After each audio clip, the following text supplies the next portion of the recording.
1946, Walter Pepka invited me to visit this virtually abandoned mining village in the Colorado mountains. He had a vision of what it could become.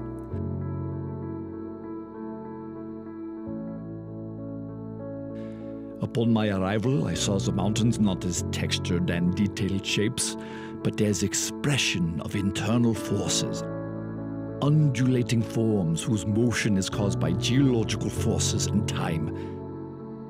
I'm not a geologist, I'm not a scientist, but all knowledge overlaps. I'm an artist with the ability to translate facts and figures into the visual. Nor am I an architect. There are no architects. There are only designers. I hope that eventually you will understand what I mean when I make that statement. Over 20 years, I conceptualized and designed the campus in which you visit today. In it, if I may be so bold, I have crafted my masterpiece, my total work of art, my Gesamtkunstwerk.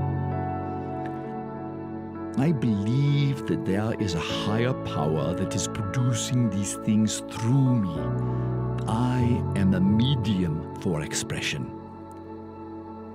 All nature, and we are part of it, is made by God. If a relationship with nature was lost through progress, then we must capture and develop a balanced attitude between the man-made and the natural. In respecting nature, we can't be magical and poetic. We must not try to imitate nature, but create a world of itself side by side with nature. There is a popular fascination with art as a form of self-expression. My work is not self-expression. Self-expression is not important. This is a misunderstanding. To me, the artist is a mirror which allows one to see something you would not see without him. It is all a search for something unknown. I would like to think that my Bauhaus training in Germany combined with my appreciation of the outdoors made me uniquely suited to the Aspen landscape. Specialization can be detrimental. Exterior, interior, landscape, building, painting, sculpture should all reflect an overall appreciation and synergy into one complete work. Gesamtkunstwerk. This week you get to learn more about the Bauhaus, a special place that was transformative in my development as a designer and artist. It was a peculiar school of short tenure, but with tremendous reach. You will learn about its founding, about its closing, and how it manifested itself here in Aspen and beyond.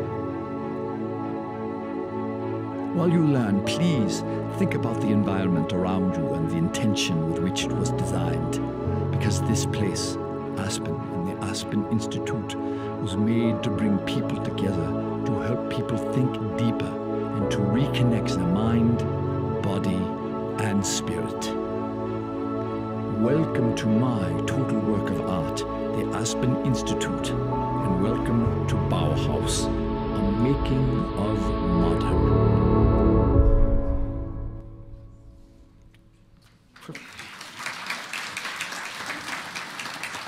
Good evening and welcome to the Aspen Institute for Bauhaus, the Making of Modern. We're very happy to have you with us. And this program is in collaboration with the McCloskey series. So Bonnie and Tom McCloskey, thank you for all the series you give us and for partnering with us on this one. Walter Gropius, the founder of the Bauhaus movement, said, "We need a new man for a more new, humane society." And with that, he gave us the power and the inspiration to be both inspirational, disruptive, as well as constructive and creative, to draw light from darkness. For the last year, all of us here in the Aspen community have been celebrating the Bauhaus movement, in part because one of the great acolytes of the Bauhaus movement, Herbert Bayer, brought those ideas here and made them manifest on this campus. I can't recognize Herbert Bayer without recognizing that it was really the genius of Walter Pepke and Elizabeth Pepke who invited him here to use his beautiful landscape as his canvas to execute those ideas. So we owe much to them as well. This afternoon, we're pleased to have with us one of the foremost scholars, art historians, and most profound experts of the Bauhaus, Barry Bergdoll, who for a number of years served as the chief curator at MoMA for architecture and design. And with another colleague, Leah Dickerman, who's here with us, curated one of the most robust exhibitions, Bauhaus, 1919 to 1933, Workshops for Modernity at the Museum of Modern Art. Barry, we're very happy to have you with us.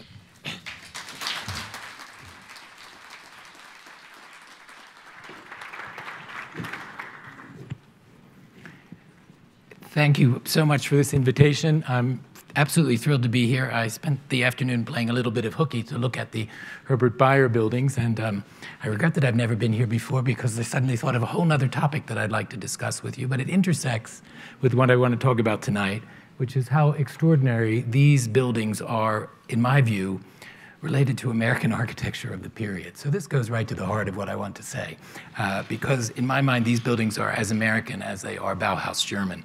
And that goes to the problem of where we are today, celebrating the 100th birthday of a school that barely made it into adolescence. So this is very interesting, problematic for us. Today we speak of Bauhaus architecture. There's a new book in the bookshop here with that title. We speak of Bauhaus design. We speak of Bauhaus style. We speak of the Bauhaus movement.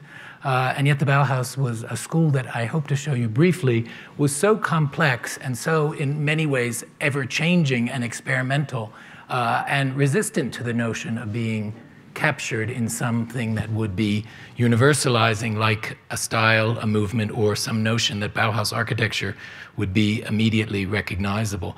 I suspect that if Walter Gropius were still alive, that was a birthday cake stolen off of Rob Wiesenberger and the Harvard Art Museum's brilliant website on the Bauhaus and its history in America. That was the birthday cake that was made for Walter Gropius. So if you recognize the aerial view of the Dessau buildings, reconstructed here only to be cut by Gropius's knife. But I think that if Gropius were here today, he would hope that the legacy of that building didn't look anything like that building. The school had been continuously experimental, continuously changing, and I think that everyone who went through it was committed to that idea. So I should say those of you who would like to have a Bauhaus 101, that is so brilliantly done downstairs in the small exhibition downstairs, absolutely wonderfully intelligent. All the key documents are there, and in many ways it avoids all of the myths that were constructed over the, let's say, the 86 years that the Bauhaus didn't exist but had a very checkered history and now. So there is a beautiful lesson in what some of us have been discussing in this wonderful seminar here at the Institute. So I'm not so much going to go over that. We are in an absolute flurry of activity. This is a very small selection of what you might find. You can hardly go anywhere without discovering a poster for a Bauhaus exhibition or an event, and very often related to the place where it is being staged. As we speak, 2 new buildings have been completed, Bauhaus museums. This goes already to the problem of the multiplication of Bauhauses, so we can't really speak about Bauhaus in the singular, even though Gropius did not invent the plural of this neologism that he came up with in 1919. On the left, the one in Weimar, very poignantly, right next to the Gauforum, a Nazi construction, a place for Nazi parades. And over the course of the half an hour that's been allotted to me, I'm afraid we're going to discover the Bauhaus being a very politicized event. And some of those events will probably resonate with what we're living through right now. So the decision, the rather brave decision to place a Bauhaus museum next to the parade grounds of the political movement in Germany that led to its demise is very poignant. Next to it, the new building in Dessau, the Bauhaus Archive in Berlin, the third new museum under expansion, not yet ready, not quite on schedule, but a massive series of exhibitions in Berlin. And of course, everywhere from newspapers to our own gathering here is devoted to thinking in the 100th year of what is the legacy of the Bauhaus. I discovered, because I am interested so much in the architecture of Breuer and Walter Gropius in this country, that the dream of the Bauhaus is alive just outside Pittsburgh. So if you're looking for it, that is the place to go, New Kensington, Pennsylvania, where there is this very interesting defense housing done for the US government in the Second World War, made out of American wood, supplied to American dimensions, and laid out very casually on the landscape, much as the buildings are here, which is something that you will not find in any Bauhaus location in Germany. So already I want to deconstruct that, but also invite us to think about the complex issue of how these Bauhaus masters, when they began to disseminate across the world after the tragedies of the early 1930s, began to bring their creativity, the principles that they brought with them, to reinvent themselves in new locales.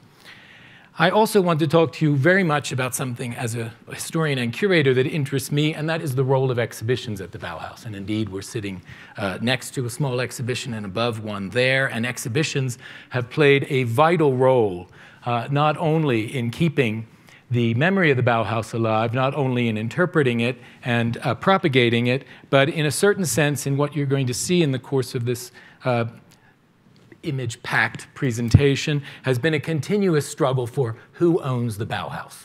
What country does it belong to? But not only that, as you're going to see in its 14 years, 3 different directors with very different points of view, both about the school and about architecture and design, and each one of them in some ways leaving Germany with their Bauhaus. 2 of them ended up here. One of them has only recently been captured from oblivion in the Western world, and we'll turn to him briefly. The Bauhaus began the work itself through exhibitions. Now, I'm going to take a rather architecture and design approach to this, not so much the issue of graphic design, although you're going to see beautiful graphics, including the exhibition poster here by Jost Schmidt, and on the right, the square cover for the first Bauhaus exhibition of 1923 in Weimar, designed by our own Herbert Bayer. But the Bauhaus began itself exhibiting what it did. Now, on one level, that would be perfectly innocent. Why would they not want to gather together, invite the public in, show people what they've done, give an understanding of what was going on in this school, particularly in Weimar, very conservative town, very suspicious of these students going through the street in strange dress, smelling of garlic from their participation in Itten's preliminary course, politically maybe not quite aligned with everyone else. And so it was a command by the Weimar government that the Bauhaus prove itself and show off what it was doing. But they mastered from the beginning techniques that we might associate just a few years earlier with the Soviet Revolution of complete propaganda. Knowing how to distribute the information everywhere. Even if you neglected to go to see the exhibition, you could not walk through the train station, through the streets of Weimar without encountering various posters. Some of them would be continually updating as the opening kept being delayed, or in fact, maybe even receiving in the mail, and these are downstairs, some of the 20-some postcards that were created, each one different and each one by an artist, faculty member for the most part, some students at the Bauhaus. The one on the lower left records a building we'll see in a moment, the House am Horn, a demonstration house of a new kind of living, a radical new kind of living. It's always a good technique to get people to an exhibition is to create a full-scale building that is a commentary on how one might live. Everyone likes to look at other people's houses, and the Bauhaus understood this as a real calling card to get people into the exhibition. The exhibition presented in a very clear way, and I'm not so much going to show that, the pedagogical techniques of the Bauhaus. It showed how the preliminary course worked. It showed a lot of student work. It showed teachers' work as well. They weren't called teachers, they were called masters, as well as demonstrating how the various workshops, this new idea of the Bauhaus, functioned. So it explained both the pedagogy of the school and also showed these products and projects that were so radically different from things people were used to seeing in art exhibitions in Germany at the period. That is very well documented downstairs, so I'm not so much going to show you that part of the exhibition, relatively straightforward and not that different from any school's exhibitions except for the content of what was on display in very traditional vitrines and the like. What was radically new was the emergence with this exhibition of we might call it a philosophy of the exhibition, of a notion that exhibition design itself was a practice of art and architecture and design, and the Bauhaus's notion of their integration. So gradually the work of designing exhibitions themselves as temporary environments, as places of enormous influence, became a Bauhaus specialty. So that by the time they moved to the second location, which we'll see shortly, in Dessau, exhibition design was a regular part of their activities, not something simply for the demand of a large-scale exhibition.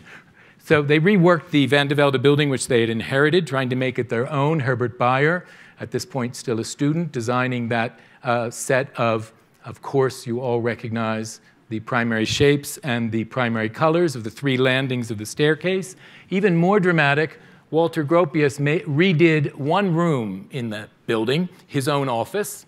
Not a corner office, as you see, but one that he tried to make much more spatially complex, rendering it in perhaps that hard-to-read axonometric with its colors, was reproduced in the catalog so that you could understand it as an architectural project quite different from the late Art Nouveau architecture of the building that he inherited. But he also showed off various works from the workshops and the furniture, in the rug in the foreground by Gerd Arndt in the incredible lighting device, and how they were all speaking to one another. So his office was thrown open for kind of open house day. Perhaps most impactful for people was this Haus am Horn. This was a big debate. Gropius would have liked to have designed it himself. And despite the fact that, as you, I think, all know, the Bauhaus means literally building house, and Gropius was keen that architecture was the unifying concept to which all of the activities of the arts, this melding of fine arts and the useful arts of the applied arts, were aiming. In fact, the Weimar Bauhaus never taught architecture formally inside of its own walls, and most of the architectural work that we associated with it was either done by young architects who came to work with Gropius in his architectural office in the Bauhaus, since there were no architecture students. And the Haus am Horn, much to his disappointment, was not executed by any of them, but by the painter Georg Mucke. In my view, I will be a little bit polemical here, it is a totally ham-fisted piece of architecture. It was meant to demonstrate the possibility of prefabrication, the desire for industrialization, but is in fact a traditional brick and stucco building meant to look like what might come out of a stripping down of detail if prefabrication were possible. Much more interesting was the display of Bauhaus work in the interiors, and in particular one of the most exciting rooms, which was the children's playroom adjacent to the kitchen, which had been outfitted by a woman student, Alma Buscher-Seedhoff, with this extraordinary, you see it in color on the right, this extraordinary set of furniture that was transformable by the children. This in itself is interesting because the idea of children as being innocent and putting in their hands, as a kind of Froebel kindergarten concept, basic forms and allowing them to play with them, is given to them not only in blocks and in toys, but in actual furniture that they can rearrange, down to a cupboard door that opens to become a puppet theater, and inspiring the inventiveness of young children, even as the Bauhaus was trying to inspire the inventiveness of the teenagers, late teenagers, who were the principal students. But the one thing I want to really emphasize is the architecture exhibition. Here is where we get into a very paradoxical situation. I just told you that the Bauhaus hadn't trained any architects. There was no student work whatsoever to show at an architecture exhibition. But you're coming to the Bauhaus, you're supposed to see architecture. So we have the Georg Mucke, the painter's house, with the wonderful products from the woodworking furniture workshop. But the architecture exhibition announces the Bauhaus's other ambition, which is to be a clearinghouse, a kind of central nodal point, a network for European-wide, even beyond avant-gardes. So this is a display. We're looking at the first bay, where the work is actually from the Bauhaus, but not by students. Whoops, sorry. This is a project for Bauhaus housing settlement, this we'll look at in a moment, is by a young Hungarian who's working with Gropius but is not a student of the Bauhaus. This is Gropius's own designs for prefabricated modular housing, and these are some other Bauhaus-related projects. Over here, we get Dutch architecture, we get Erich Mendelsohn, we get Frank Lloyd Wright, we get Le Corbusier. We get an array of architecture that was admired at the Bauhaus. So this, I think, is a key. This is a birth moment of a problem that we live with today, which is the Bauhaus, which at this point has produced virtually no architecture, is in the process of becoming a synonym for modern architecture, even though most of what it is showing has germinated in completely different national situations. Even more paradoxical so these are for the grown-ups. We saw the toys for the kids. These are Gropius's so-called Baukasten, or building blocks, a system to show how a prefabricated set of elements could produce a great variety of building, even if it was created industrially in a factory. So you can see how different the Haus am Horn is from that aesthetic. Very similar in some ways to what was going on in ceramics. This is Bogler working, like some of the others in the ceramics workshop, to create a system of ceramics with reusable parts for different elements. Not all the architecture, moreover, was black and white. This notion of white architecture, oops, I'm sorry, I'm really inept with this. This is the thing I want. I wanted to show you this is a drawing that we found at the Museum of Modern Art after we closed the exhibition that Lee and I did.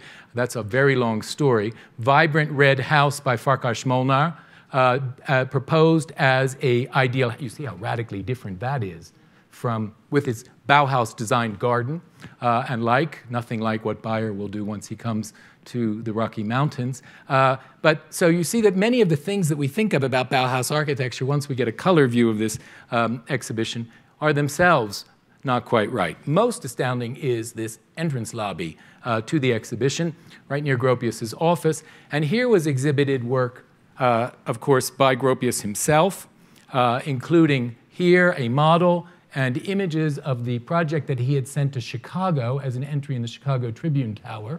This came out of his office. It had nothing whatsoever to do with people at the Bauhaus. And most astoundingly, what you see here. What you see here are models now long lost of the architect Ludwig Mies van der Rohe.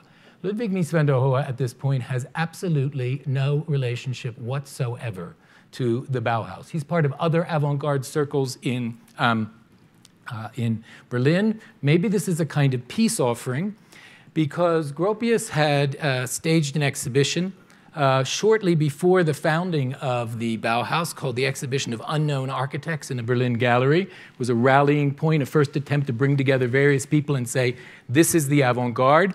And the young Ludwig Mies submitted this project, and Gropius rejected it. He said, that's not modern architecture. That's a bourgeois traditional villa, rather classical. We're not trying to do the Greeks. We're trying to do an architecture that responds to the materials of our time. You can see how radically different Mies is with his glass and concrete projects here, one a tower, the other a horizontally extruded office building.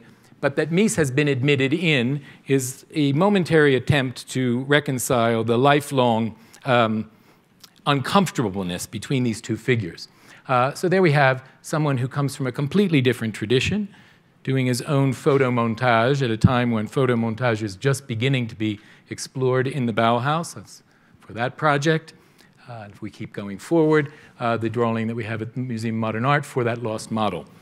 This activity of, in a certain way, gathering together, or if we wanted to be rude, appropriating, or we should say maybe being inspired by, a very vast array of activity in architecture continues with one of the great publicity machines of the Bauhaus, and that is the creation of this extraordinary series of books, the Bauhaus Bücher.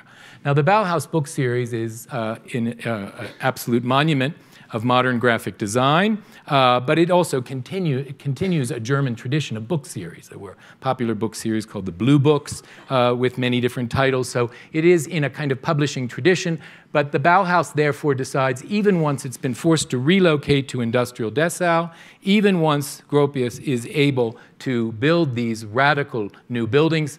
I took this aerial view because it shows you what a contrast to the architecture that was relatively recent at the edge of Dessau. And you see these kinds of postcards immediately. So the image of the Bauhaus is going to circulate at the same time as the Bauhaus in Bauhaus book #1, put together by Walter Gropius, will bring together architecture that is approved of from around Europe. A lot of it Dutch, Czech, Polish, looking around. And in fact, an international array of architects was invited to the Bauhaus building for its festive openings in 1926.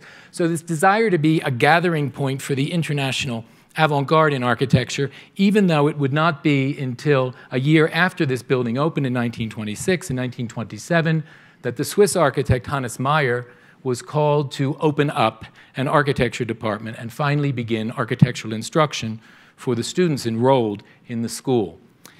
This notion of spreading the idea, of course, soon led to an incredibly designed broadside Bauhaus sort of magazine newsletter. It led also to inviting a commercial filmmaker. The Bauhaus didn't seem to have the ability yet themselves, although they're fascinated with film as the modern mechanical way of making images. But Walter Gropius's house itself would be the subject of a film on the New Living, in which I'm sorry, it's not as good as my colleague Dietrich Neumann, who would have embedded the film itself in there. And you would have seen Isa Gropius, the wife of Walter Gropius, demonstrating the wonders of her house and serving tea to a visiting friend with Bauhaus tea products and the like, and a complete Bauhaus total environment. So a wonderful world of propaganda. A little bit weird because, of course, the tea is being poured by a servant, so many of the people who are supposed to be addressed might not have the full range of equipment that the director involved. But I think I've shown you between book series, this newsletter publication, postcards, and the making of movies that the Bauhaus was getting the message out. At the same time, pulling the European avant-garde in as a kind of clearinghouse, and I said it's sort of networking and redistributing it. 1928 is a key date for us because in 1928, many of the key figures of the first phase of the Dessau Bauhaus, it's extraordinary, this Bauhaus, it lasts for 14 years, it has at least 4 different phases. Let's say phase 1 of Dessau, which is the Gropius years. 1928, Gropius resigns. Bayer and Breuer follow him. So 3 of the key personalities have left. I want to insist on this. The new director will be Hannes Meyer, and I want to show you 3 frames in rapid succession. Because by 1930, which is going to end the short, stormy 2-year period of Hannes Meyer's complete recasting of the curriculum and even the look of the Bauhaus, by that time we're circulating in Europe exhibitions in which the 3 successive directors of the Bauhaus were involved in one way or another. So we're now going to enter the world in which Walter Gropius, Hannes Meyer, the second director, and then when he is chased out by the government of Sachsen-Anhalt, by the rising National Socialist Party in that province, he's replaced by Mies Van der Rohe. So all of them have an exhibition by 1930, 1931, and they look radically different. They all emphasize the importance of exhibitions, but it would be hard to say, would the real Bauhaus please stand up? So this is our friends. They're all going to make their way soon to America. Gropius, Herbert Bayer, Marcel Breuer, all working together, Moholy-Nagy as well. Moholy-Nagy also leaves in 28, in the Grand Palais in Paris, making something that looks nothing like that Beaux-Arts extravaganza, in a series of rooms that are meant to show the New Living. I'm not showing those rooms. And then 1 architecture and design room. This is an exhibition of the German Werkbund. It is often referred to as a Bauhaus exhibition. It was not a Bauhaus exhibition. The people involved had left the Bauhaus. The organizing sponsor was a completely different organization.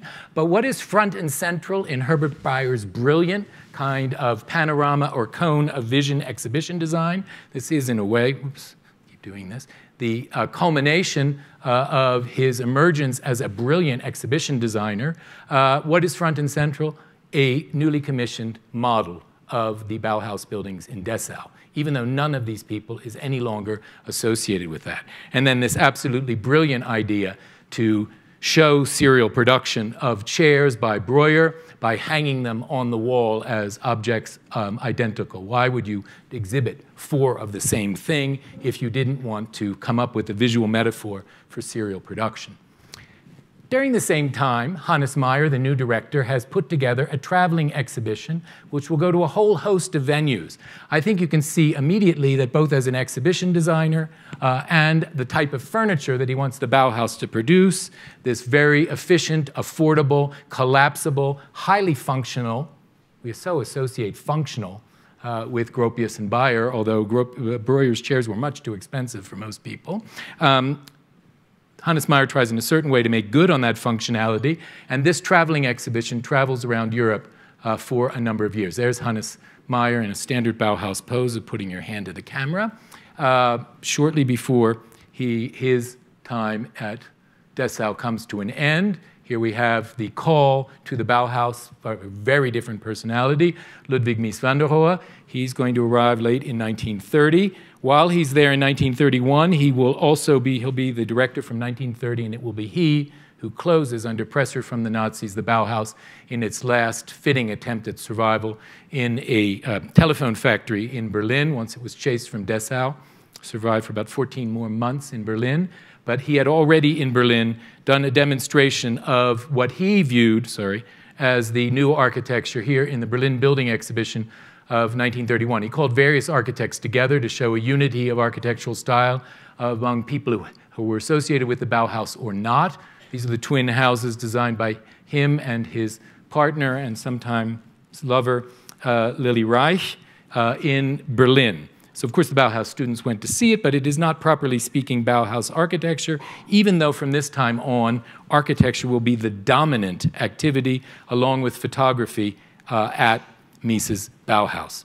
So, what is Hannes Meyer doing during this period? Hannes Meyer is shortly off with a bunch of very left-leaning Bauhaus students, the so-called Red Brigade, to Moscow, where he exhibits adjacent to a school which one might argue, if we were seeing this from the Soviet rather than from the American perspective, was every bit as experimental, important, and influential, and in fact trained thousands of more students, the Soviet Vhutemas, that you see here on this screen. This is the Bauhaus exhibition that the Red Brigade managed to get together in Moscow in 1931. So here we have, even before the Cold War has been declared, Gropius, Bayer, Breuer in Paris in the West, and Hannes Meyer and others in Moscow. So we would have a completely different line when we get to the émigrés if we were to follow those who went east rather than those who went west. The story we know, particularly because that west really transformed this valley with these wonderful buildings and this vibrant institute, is very much the line that you see represented there on the left. Now, the fate of Hannes Meyer and everything that went left is going to begin to be edited out rather radically, even before the Bauhaus was closed in 1933.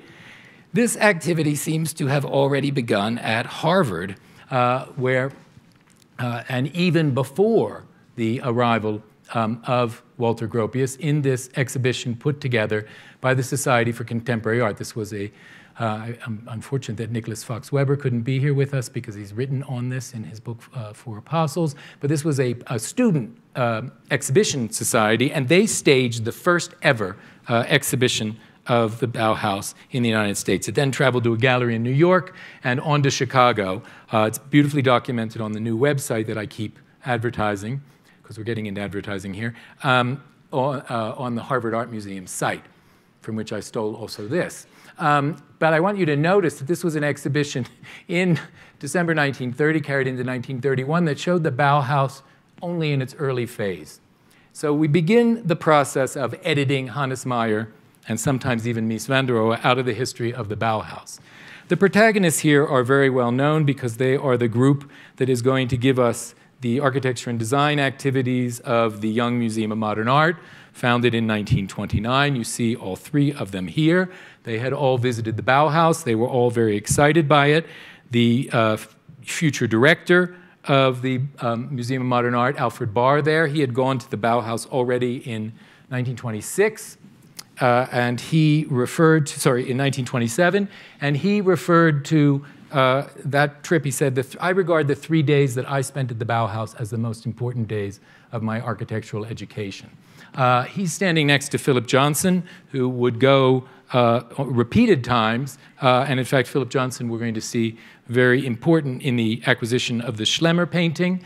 Philip Johnson, who himself thought for a time to study art history or architecture in Germany. There they are on vacation. So frequent visits.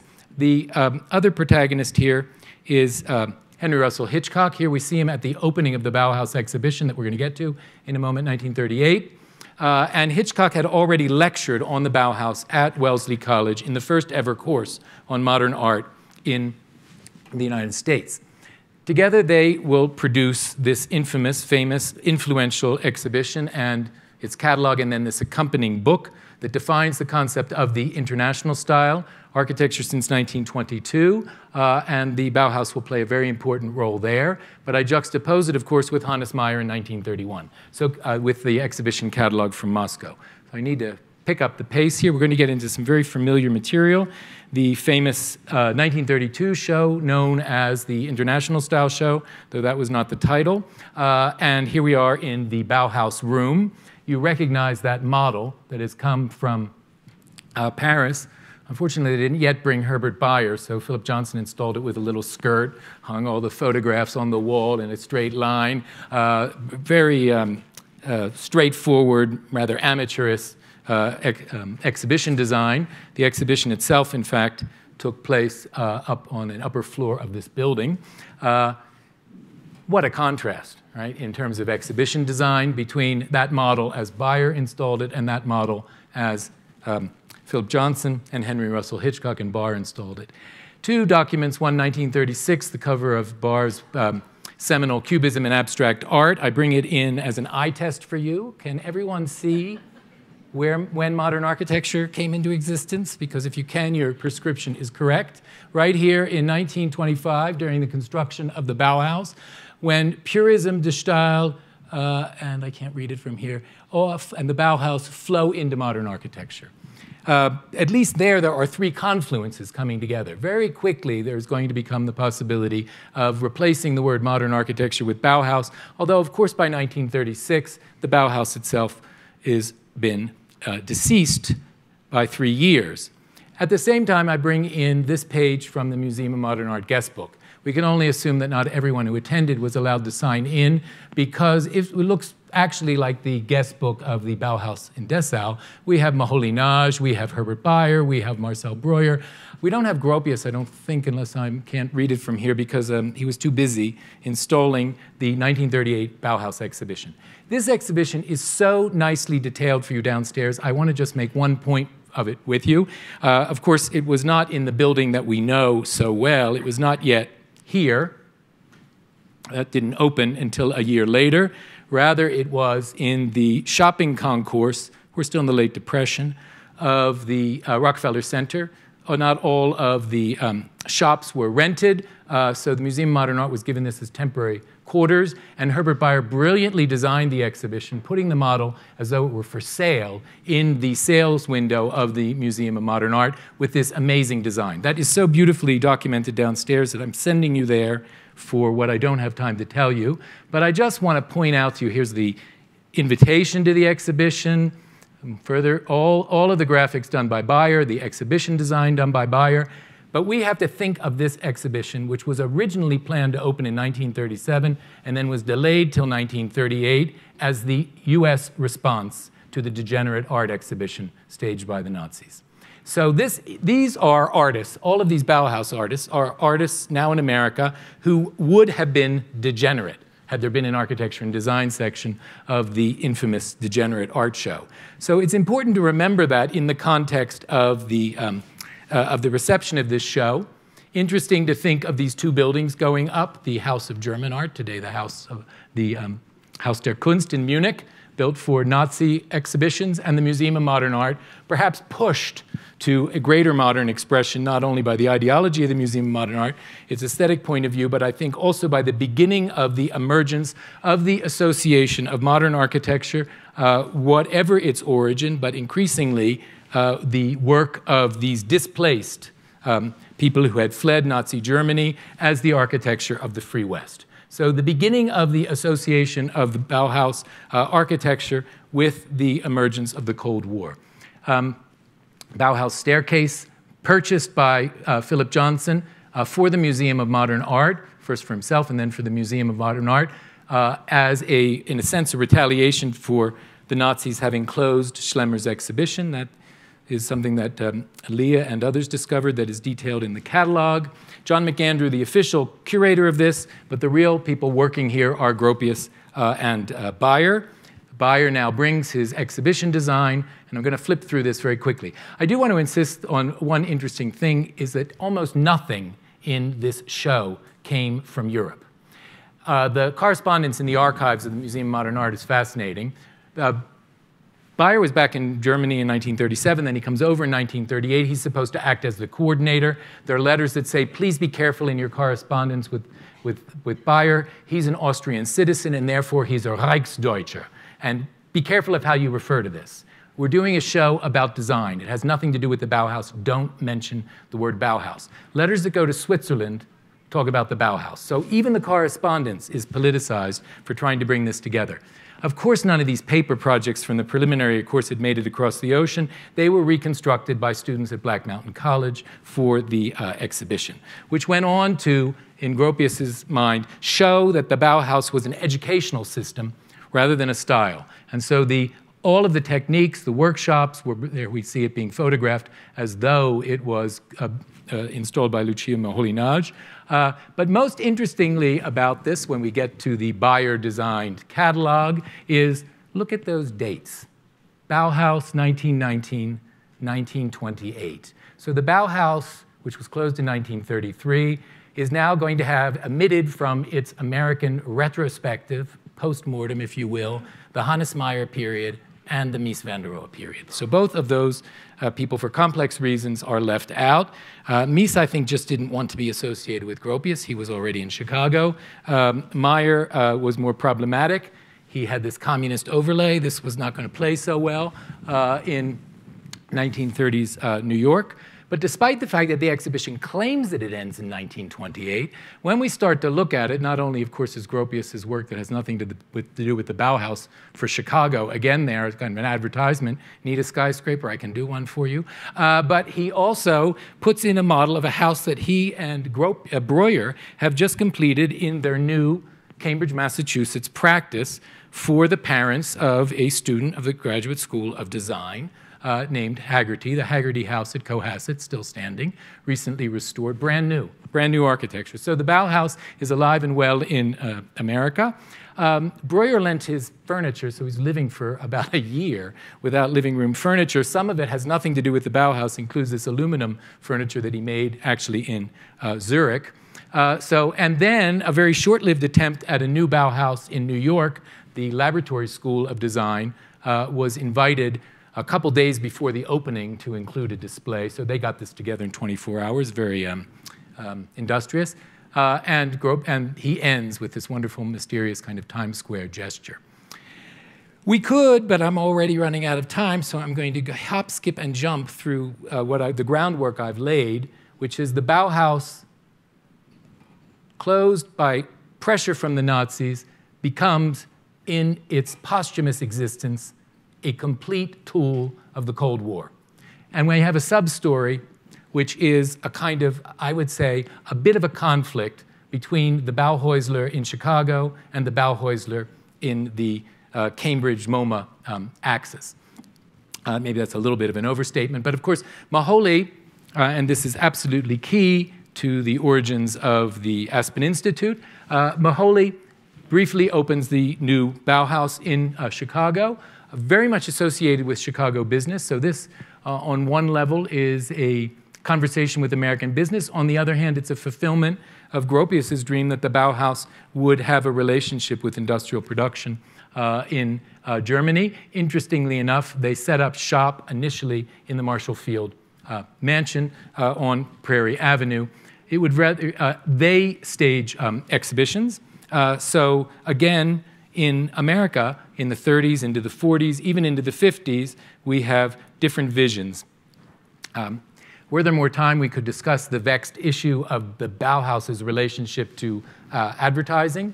Advertising had emerged in the Dessau Bauhaus as a main activity. Some of the key people in the Bauhaus, Bayer, of course, we think of immediately, were going to go on and have careers in advertising. This was also true for lesser-known figures like Heinz Loeff, who went and had a major career in advertising in England, one of the few Americans to go to the Bauhaus.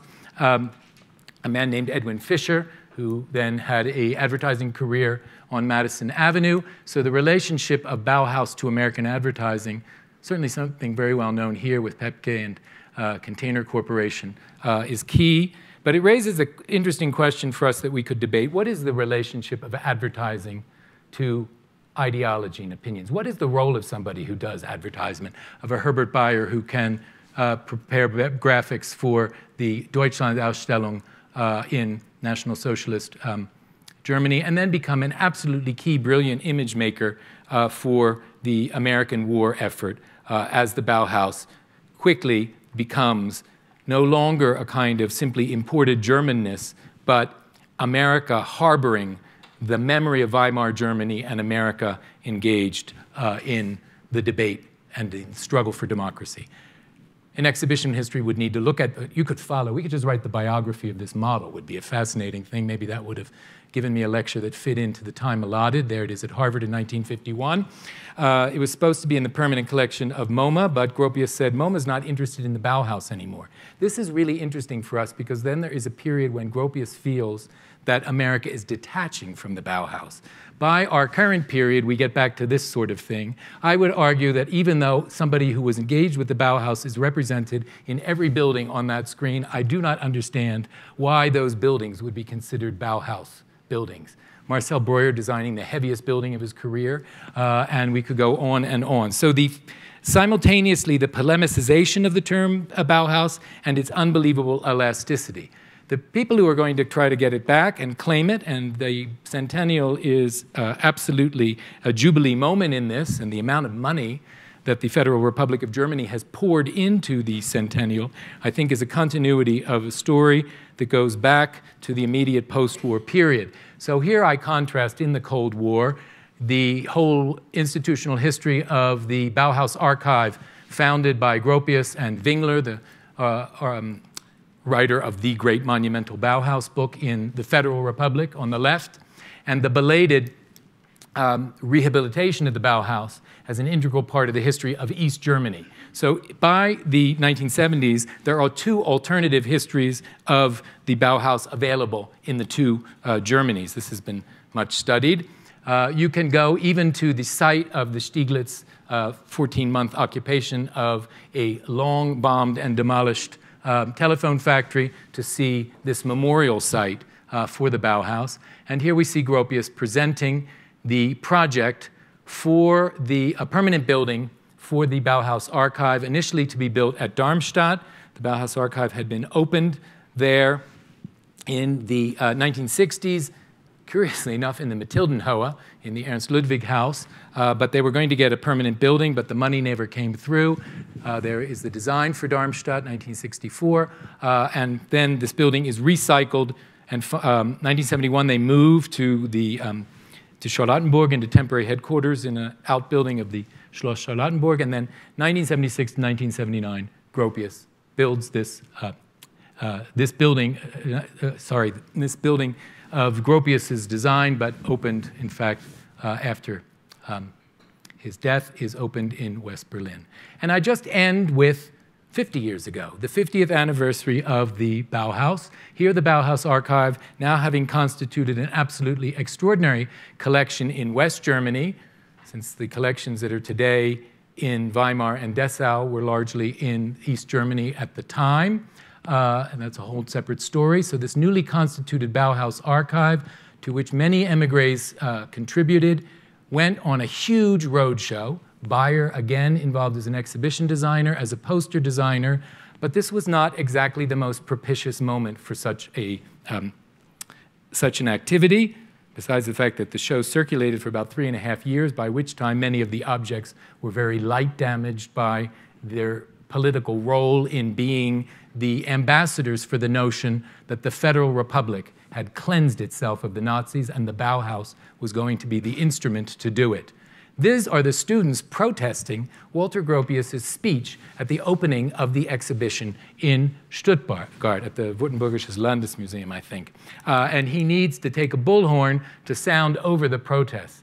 They're not protesting Gropius. They are protesting, ironically enough, the closing of the Hochschule für Gestaltung in Ulm, which had been celebrated as the revival of the Bauhaus project in Germany. So this 1968 moment, which is so complex worldwide, is also a very conflicted and complicated moment for the Bauhaus. I'll just end with this image of the fate of the Bauhaus. Will the Bauhaus, as this current exhibition in Ulm, be saved for its institutional heritage and those places which can claim either a genealogical relationship to a Bauhaus master or in some way or another to have discerned underlying Bauhaus principles and to have pushed it forward towards new creation? These are some of the products of Ulm, including the famous Ulm stool.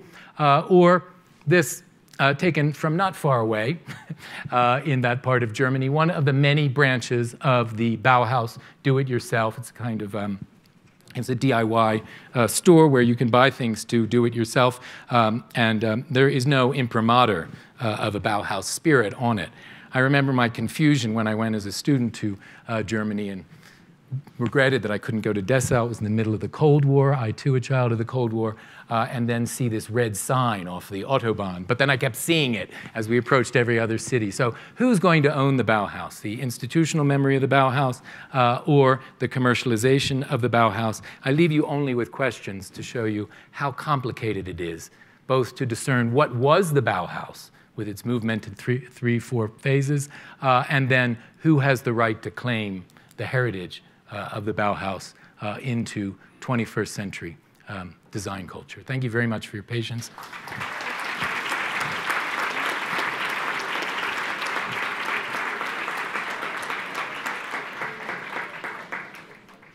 I a little overstayed my welcome, but I think there is time for questions. Is that right, for a few?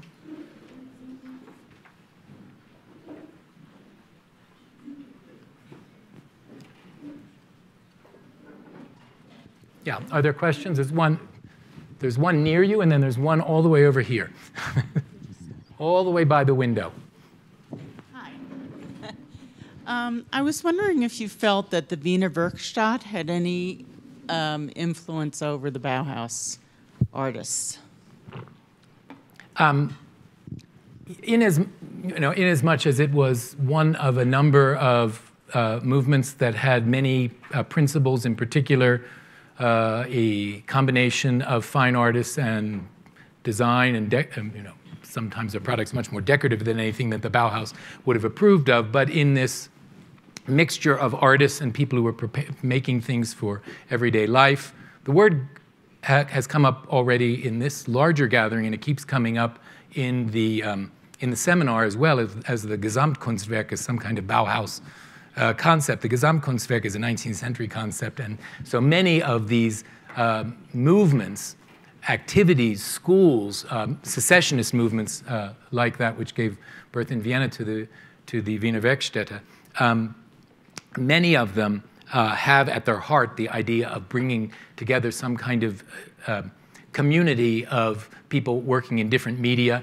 across fine and useful arts, and also putting together a kind of total environment, often a total domestic environment. So there are certainly absolutely philosophical affinities with that Viennese set of predecessors. I don't think that by the time that Gropius is putting together the 1923 exhibition, that the activity of the people who had come out of the Wiener Werkstatt were of any interest to him.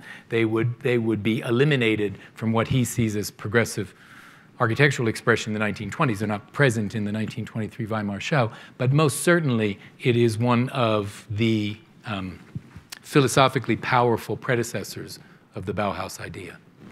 So then I think there was one over here. Yes. So Mies Van der Rohe, during his time in Chicago, would he have associated himself with Bauhaus? You talk about Gropius and Harvard sort of editing out certain phases of Bauhaus, and he certainly becomes known for the international style. But would he, I just don't know, would he have talked a lot about his history with Bauhaus, or was he also interested in separating and creating his own identity and legacy? Well, I suspect for him the word Bauhaus was a little complicated, because one of the most brilliant, we mustn't forget that it's Gropius who founds the Bauhaus. And although someone brought up that the word Bauhaus, Dietrich Neumann this morning, that the word Bauhaus had actually been used in a different context, so it was available already as a neologism. Nonetheless, Gropius so much considered that the word and the place were of his invention that when he left Weimar, the only thing really of any substance that he was allowed to take with him, because he left behind the collections. He had the idea already of creating a Bauhaus museum and was photographing all the students' work. All that stayed behind in Weimar. The only thing that he really left with was the name Bauhaus. He said, you cannot have the name Bauhaus, it belongs to me. So already Bauhaus, in a certain sense, had become a trademark.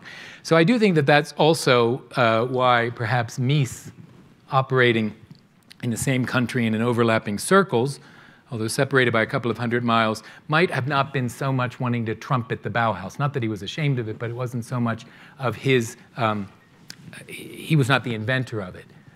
I think you could argue that in some ways, Mies as an architectural educator, there's a much greater continuity between what Mies was teaching at the Bauhaus in its last 3 years and the way he taught at IIT. And there's a much greater continuity, therefore, between very late Bauhaus architecture under Mies and what happens in Chicago with the campus of IIT. Not that that's German architecture, but there's a much greater continuity there. But I don't think for him it was so important to claim the Bauhaus imprimatur for this. So their careers are parallel, and they don't have the same, I don't think that they have the same desire to, even though they're also both educators, the same desire to take credit for the Bauhaus per se. It's a very funny story that Mies's grandson, Dirk Lohan, who's an architect, told me once about Mies arriving at a convention and where he checked into the hotel, and he's maybe been here himself and told this story. He checked into the hotel, and at the reception they said, "Oh, Mr. Van der Rohe," because nobody could ever get his name right. "Mr. Van der Rohe, it's so wonderful that you're staying in our hotel because Mr. Gropius is also staying here." And Gropius, Mies and his grandson got into the elevator, and he said, "I know, Gropius, he always has his breakfast really early. We're going to get up a little late. You know, I don't feel like talking to Gropius." And so they get up a little late, but Gropius had his breakfast late that morning, and they walk into the elevator, and who's there but Walter Gropius? And so I asked her, "Well, what did you say? What did they say to each other?" The historian, thinking gets some vital knowledge. He said, Gropius said, "Good morning, Mies," and Mies said, "Good morning, Grop," and that was the end of the conversation. So the tensions and the animosities, despite the peace treaty in 1923, I think never really went away. Any other questions out there? The Bauhaus movement was going on during two powerful economic events, the Roaring Twenties and the Depression. Did the economics of the time have any impact on the Bauhaus design? Well, in a certain way, yes and no. So the Roaring Twenties, as Dietrich Neumann showed the seminar attendees this morning, weren't quite as roaring in Germany as they were in many other places. So Germany, with these absolutely crippling war reparations to pay after the Treaty of Versailles, and the hyperinflation that we all know from the famous, well, you can see them downstairs in the banknotes at absolutely impossible sums. They look like they were designed for children to learn advanced mathematics to get into these absolutely huge numbers, and the famous views of people carrying sacks of them to pay for something. So the early 20s were an extremely austere moment for Germany in general, and any account you read of the Bauhaus is an account of trying to make the most out of little. In some ways, that led to the inventiveness. Can you transform this piece of paper into a work of art? Can you transform this piece of wood into a chair such as no one has ever seen before? So the history of the Bauhaus is a history of financial difficulties exacerbated by the continual first provincial and then national right-wing movements, which saw it as an adversary, saw it as left-wing, saw it by Hannes Meyer's time as the seat of a communist cell. So even as Germany became more prosperous in the late 1920s, the Bauhaus still was never really fully out of the red, as far as I know. So the worldwide economic depression, in a certain sense, corresponds also to the most tumultuous moment of the Bauhaus's political strife. So I don't really know the answer to how would we measure the worldwide economic depression from late '29 on the Bauhaus, because they were already, their funding was conflicted because of political motive. So that's not very, it's a long-winded way of saying I can't answer your question. Yeah, all the way in the back. Hi. Could you speak more to how the ideology of the Bauhaus led to the connection to industrial production and advertising? So how did the ideology connect to business, production, looking at monetizing and connecting art and business? Mm-hmm. So the real rubric that, particularly with the 1923 exhibition, that Gropius begins to talk about is art and industry and new unity, but we could put business into that formula because, after all, this is industry to feed business. So, I mean, it's certainly not the first example, but it is absolutely an adamant desire to create works of art that have a relationship to the market. And this, there's a lot written on this. This leads to all sorts of paradoxes and conflicts over ownership, over rights, and the like.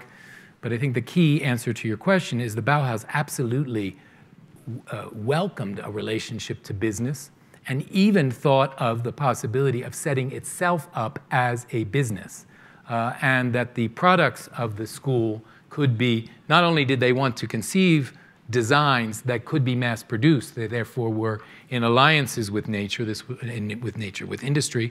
This was already the project of the German Werkbund, who I mentioned in association with the 1930 exhibition in Paris, but which is an institution that went back to before the war, and with Walter Gropius was very involved.